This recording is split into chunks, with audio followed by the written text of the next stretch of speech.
بسم الله الرحمن الرحيم إنا لله وإنا إليه راجعون إنا لله وإنا إليه راجعون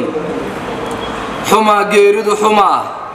أدون قرنين بوجريك كوسو قلا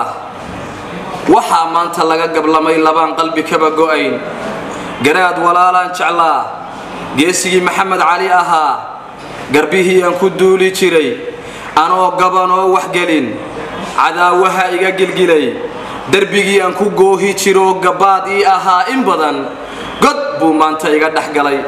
أديري جارها جعله سوفي الرجاء يركب مانتا يقدر بدي إلك يالله دقي جودها جو يجاشام بير يو محان قلب دحن كجلي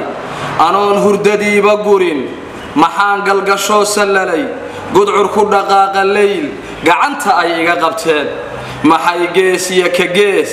maxay gaariga hayeen dhul baadiya oo gurracan goorada xilliyada saq dhexe goodkiyo bahalaha wax cuna abeesadu giirka tahay gumaystaha iga jireen maanta samaahi ruux gadaa nimcada ku gurguuran jiray wadaan baa ila go'do ceel baan ka dhex guuxayaa inaan taagnahay gidaar waxaan ku gartoon hubaa gu'yaal halkay iga jireen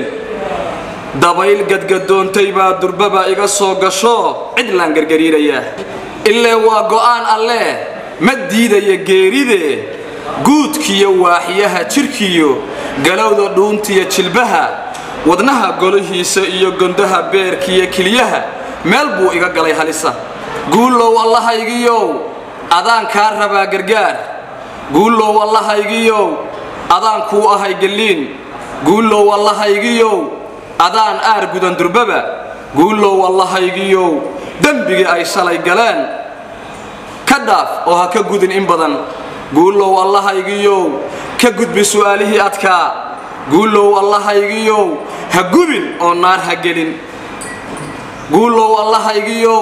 uge aabahay xarago guulow allahaygiyo uge walaalkay Cabbaas guulow allahaygiyo uge abtigay Maxamed guulow allahaygiyo uge walaalkay Cadnaan guulow allahaygiyo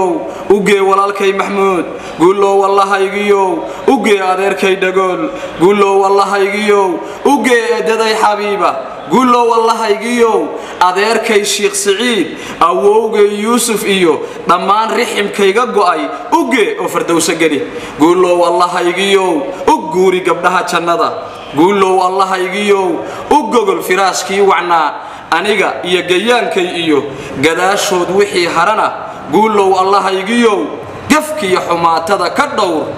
gaaladu badi ay galaan amiin dhaha si aad ila qayb qaadataan murugada geerida isku marka ah ee ku timid walaalkay iyo adeerkay Allah u naxariisto ina sheergaree si aan u helo qof aan amiintiisa la soo celin waa mahadsantiin. Assalaamu calaykum.